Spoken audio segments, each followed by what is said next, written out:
Compartilho de um brinde com água com vocês. Tchim-tchim. Eu bebo cerca de 2 a 3 litros de água diariamente, incluindo nessa cota o meu chimarrão, e desfruto da bênção de uma água filtrada por um equipamento que me foi presenteado por uma amiga minha que eu admiro muito, cuja história educacional honra a sua cidade e o seu estado.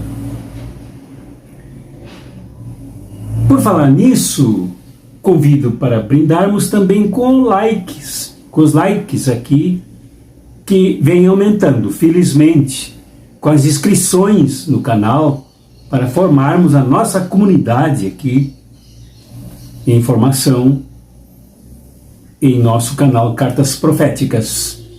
E comentar. O nível de comentários aqui melhora a cada semana, tanto em número quanto em qualidade. Pessoas novas vêm fazer seus comentários e, como eu sempre digo, quando se comenta algo, há uma participação generosa, profundamente generosa, por quem dedica um tempo a pensar e raciocinar no que digitar. Isso é maravilhoso. E esta generosidade educa também, tanto quem lê depois os comentários, como quem os digita, os escreve, os pensa, porque organiza as ideias de maneira mais profunda, sistemática e racional em sua mente. Isso é maravilhoso. Então, na semana que vem eu comentarei em cada bloco de programa os comentários daquele bloco nessa semana que termina agora. Pois bem, a nossa conversa de hoje deve ser ainda sobre esta divisão do nosso país, que retrata algo bem mais profundo e antigo, que de um lado representa o que passou a ser o símbolo Jair Bolsonaro. Esta coisa desengonçada que é Jair Bolsonaro.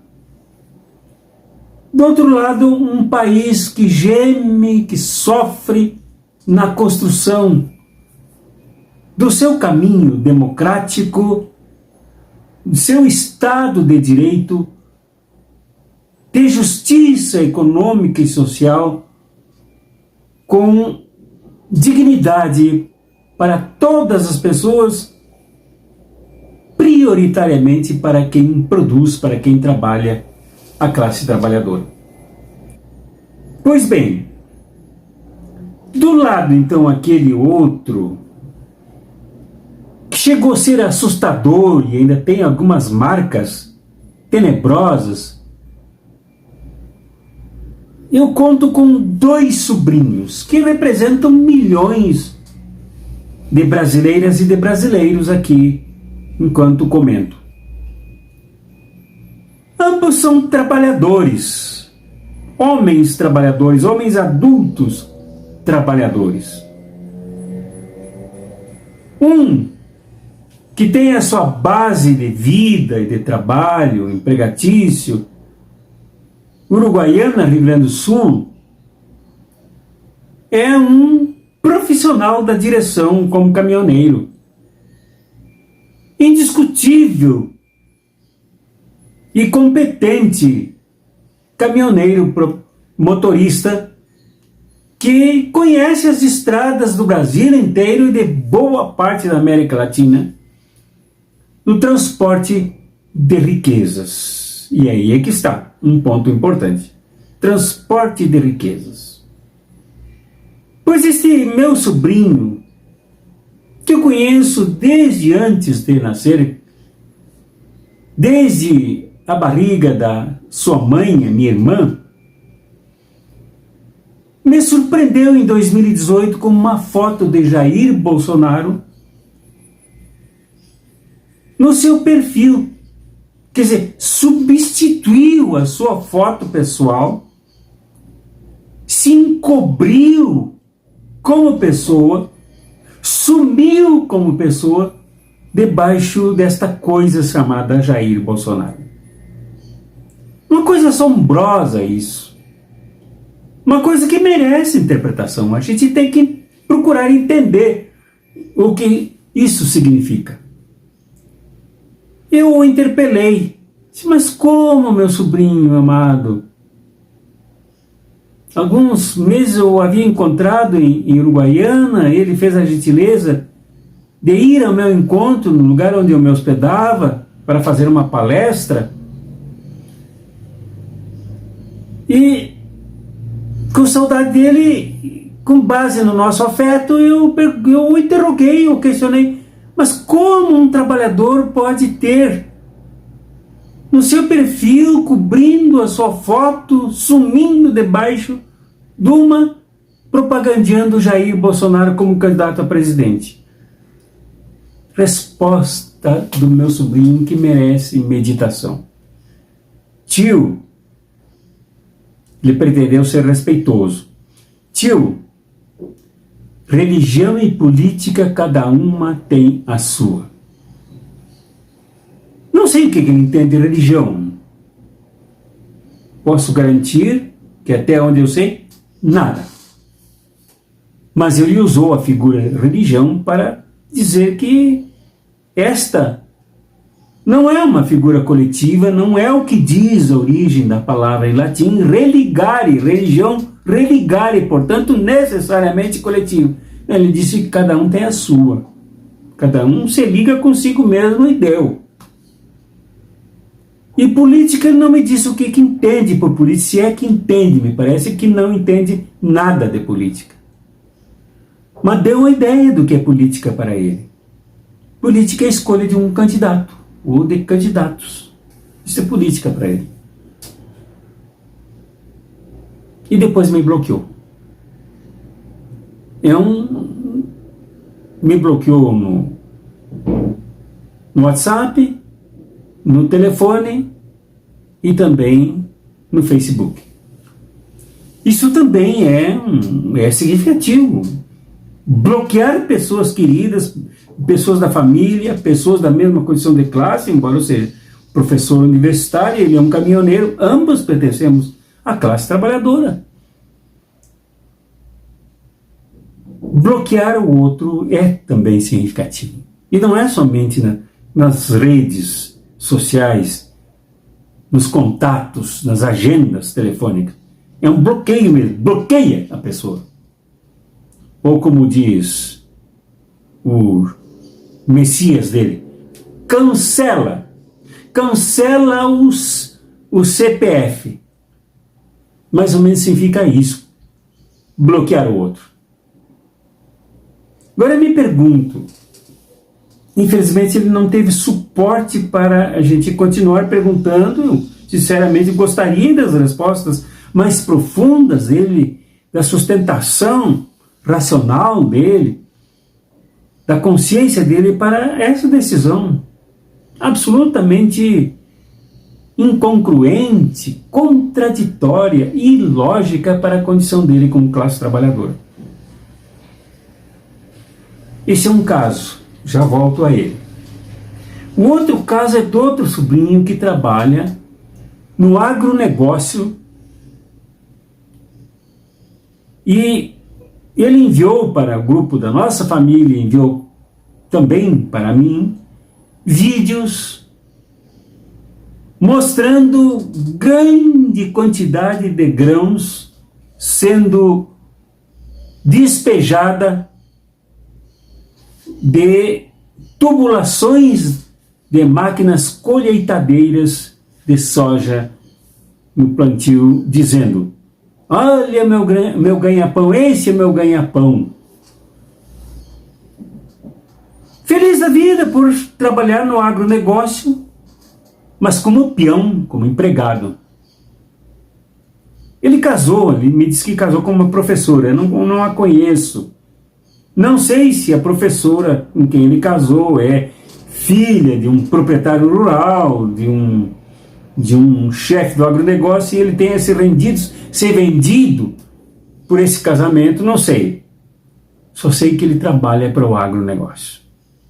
É um defensor cínico, hipócrita, eu digo isso com tranquilidade, que sem absoluta intenção de ofendê-lo, ofender quem quer que seja, mas para caracterizar o que eu quero analisar aqui.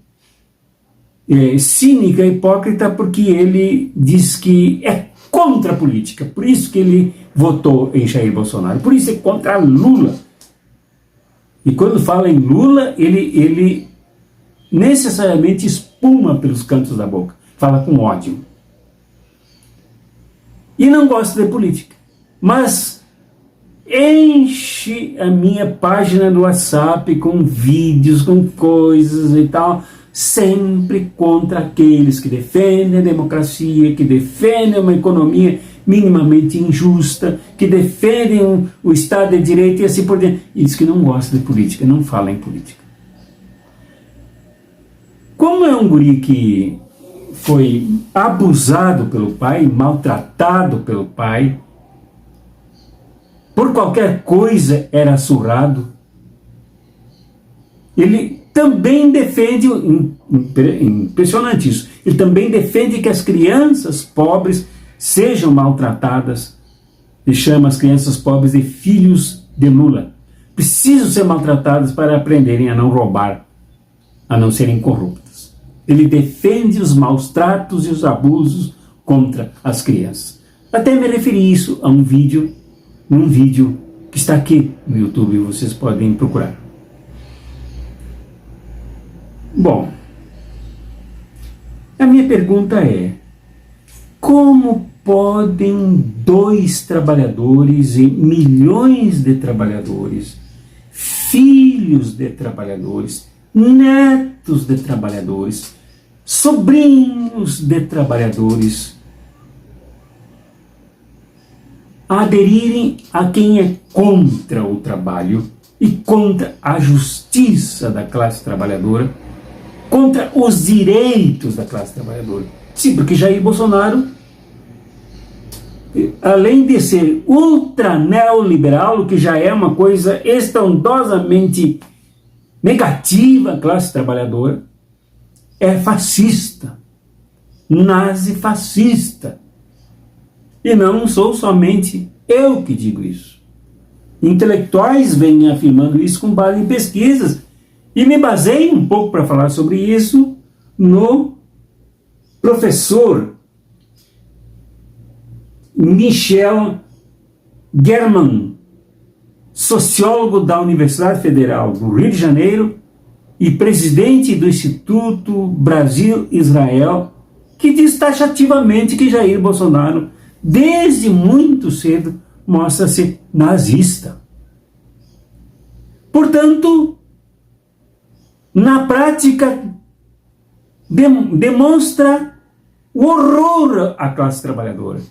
E daí em diante, não somente a classe trabalhadora, mas as mulheres, aos negros e negras, aos povos originários, aos LGBTQI, AP+, é contra tudo o que é diferente. Então, aparentemente é impossível entender por que gente vítima de sistema que usam o que fez Jair Bolsonaro para o massacre de todo um setor majoritário que é negado, como foi negado pelo governo Jair Bolsonaro, desgoverno Jair Bolsonaro. Negado no seu direito à vacina, negado no seu direito à educação, negado no seu direito ao trabalho, negado quando trabalha no seu direito à proteção ao trabalho. Enfim, como pode alguém ser adepto disto? Mas acontece. Acontece. Falei com a minha irmã sobre o meu desejo de conversar com meu sobrinho. Ela disse, não perde teu tempo. Mas eu digo, por que ele aderiu ao Jair Bolsonaro? Por causa das armas. Pela liberação das armas. Mas o que ele tem a ver com armas? Não é porque nessas viagens por esses sertões distantes, ele tem medo de ser assaltado, então aí pode usar arma. Tem registro para isso. Isso! Isso. O outro, daqui de Mato Grosso, que trabalha no agronegócio, como peão, como escravo do agronegócio, não sequer justifica, mas mostra muito ódio, como aliás o primeiro também mostra muito ódio. Então, o que move esse pessoal em torno de Jair Bolsonaro é necessariamente o ódio. Eu sei que para muitos de vocês que me assistem, inclusive para mim que converso com vocês, nesse programa também, conversa.com, é muito difícil definir o ódio. Para nós o ódio é indefinido, a gente não consegue entender porque a gente não odeia. Não está se falando do momentinho de raiva, do momentinho de destempero que a gente sofra. Ainda hoje sofri uma decepção com a situação da minha saúde, fiquei muito chateado, mas não tem ódio. Agora, eles odeiam no apoio a tudo que representa a destruição. Sem nenhuma vantagem maior para eles. Porque o caminhoneiro continua sendo caminhoneiro, e numa derrapagem que houve numa estrada com óleo, quase perdeu a vida e ficou mais de mês em estado de coma num CTI. Logo que melhorou, se entregou novamente à mesma tarefa, sem maiores coberturas, sem maiores recompensas pelas perdas que teve, inclusive da própria vida. O outro não tem horizontes, não tem formação, não tem disposição para conversar, não tem perspectiva de crescimento. Fica naquele auê, naquele lero-lero, de baixo calão, de baixo coturno, lá embaixo, sem crescer, sem nada, sem nenhuma perspectiva, porque aceitou a jogada do massacre dos proprietários que o usam, inclusive como membro de sua família. Então é impressionante isso. Para concluir, já está longo isso, né, a minha maior preocupação hoje é levantar esta dúvida: por que esta gente chega ao ponto que aqui não é questão de partido somente, não é questão só de projeto de governo somente, não é questão de Brasil, é questão de povo, é questão de condição da classe trabalhadora, que não sobrevive com tantas contradições de membros seus contra sua própria classe. Ouvindo muito mais os proprietários das empresas empregadoras de motores de caminhão do que os trabalhadores, em cuja condição ele vive, de cuja condição ele é membro. E o outro, ouvindo o proprietário rural, o proprietário, o senhor de todos os anéis, admirando, aderindo, achando que é dali que ele ganha o pão, quando é ele que produz tudo para o pão dos poderosos, não consegue enxergar. Até mesmo porque o ódio como já diz o povo, o ódio cega e ensurdece. E o ódio embota a razão, impossibilita refletir. Então, voltando ao professor, o nosso querido sociólogo, entrevistado pelo não menos importante jornalista Florestan Fernandes Júnior, de uma longa tradição intelectual que vem desde seu pai, por isso ele é Júnior, o Michel German, professor e pesquisador Michel German, ele diz que o grande problema desta gente que adota aí o fascismo como método de realização do ódio e o nazismo, para essa gente não há impressão alguma do Holocausto, ir à Alemanha e ver o que fizeram com os judeus, o que fizeram com os negros e negras, o que fizeram com os ciganos, o que fizeram com os comunistas, o que fizeram com a classe trabalhadora, o que fizeram com os pobres, com os doentes mentais que foram exterminados. Eles foram os primeiros a serem exterminados. Isto não emociona, diz o professor German, porque isto é o fim do processo, é o fim e a realização do ódio. Tudo tem que ser entendido no começo. E quando tudo começou, que não acabou em 45, nem em 37, mas começou em 30, ou década de 20, na Alemanha e na Europa, quando o ódio começou a ser construído. Quando se passou a odiar com pequenos gestos, como aqui no Brasil, com facadas, com tiros. Antes de qualquer palavra, um tiro, uma paulada, um facão.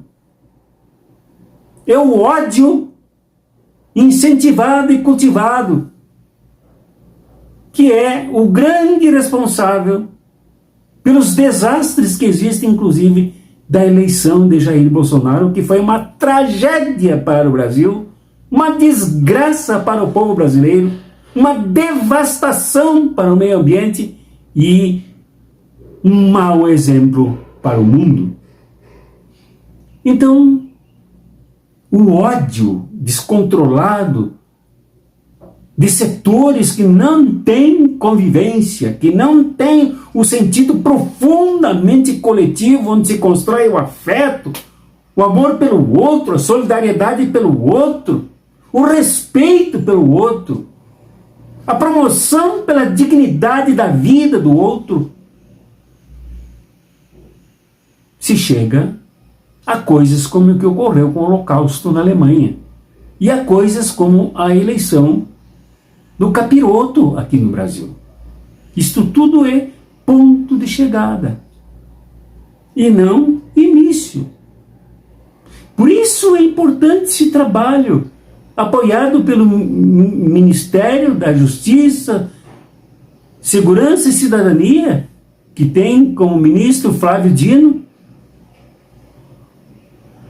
de criar uma lei, projeto de lei, aprová-la no Congresso Nacional, sancionar pelo governo Lula. Ter cuidado com as fake news que são geradoras aqui nas redes sociais de ódio. De ódio. Por isso é importante esse movimento que o governo federal faz de levantar a discussão e o cuidado que se deve ter com as escolas, porque lá nas escolas também há lugares de ponto de chegada do ódio. O ódio que parte dessas células nazistas, que se expressam em Santa Catarina, que se afirmam no Rio Grande do Sul e que se distribuem por muitos lugares do país. E que fazem gente boa como os meus dois sobrinhos. Ora, o meu sobrinho caminhoneiro é filho de outro caminhoneiro que está em estado vegetativo agora, um trabalhador absolutamente honrado. da minha irmã trabalhadora também, absolutamente trabalhadora, que também cortou esta América Latina ao lado do marido em caminhão. Não se justifica que ele se perca no ódio. E o outro, que houve buzuzu de proprietário rural, reacionário, ultra neoliberal, fascista, injetando ódio nesse que usa as redes sociais para caluniar, difamar, quando deveria usar a sua ansiedade, usar a sua consciência, a sua sensibilidade para ajudar a construir o bem-estar da classe trabalhadora a qual ele pertence. Não adianta dizer que não é trabalhador, porque é trabalhador. É peão. Isso não é desonra. Desonra é ser ignorante e ser traidor da sua própria classe, como muito ocorre nesse país. Então essa é uma conversa que nós precisamos fazer sobre o ódio. O ódio que descaracteriza pessoas boas sem nenhuma razão palpável, sem nenhuma justificativa racional, sem nenhuma tranquilidade para a conversa. Simplesmente o ódio. Temos que conversar sobre isto, sim. Em todos os lugares. E aqui no nosso canal, este é tema de extremo interesse. Porque ele é educativo, nós temos que enfrentá-lo. Então não falei mal do meu sobrinho trabalhador caminhoneiro, a quem admiro. Mas desprezo o ódio que o faz viver sentimentos tão ruins, tão desqualificados, tão traidores à sua condição de classe e à sua história de trabalhador. Não falei mal do meu outro sobrinho, espiritualmente tão empobrecido, afetivamente tão miserável, me gerando a suspeita de que ele se envolva em outras coisas muito mais graves, e que se eu souber, se eu tiver provas, encaminharei à justiça para que ele seja abordado curativamente pela justiça para resolver esse problema. Mas eles me ajudam a trazer esse assunto aqui para debatermos o povo brasileiro. Nós não merecemos viver no ódio. Nós não precisamos, não queremos e não merecemos usar, antes de mais nada, facão, revólver, bengala, pedras, seja lá o que for, para massacrar o outro. Temos que aprender a usar, antes de mais nada, a capacidade da aproximação do outro e conversar com ele. Este é o nosso grande desafio, e nós chegaremos a esta estação que é a mais importante. Abraços proféticos e revolucionários. E acessem aqui o site do Cartas Proféticas, que está aqui embaixo, onde está aí o vídeo com a entrevista do professor da Universidade Federal do Rio de Janeiro, sociólogo e presidente do Instituto Brasil-Israel, Michel Kerman.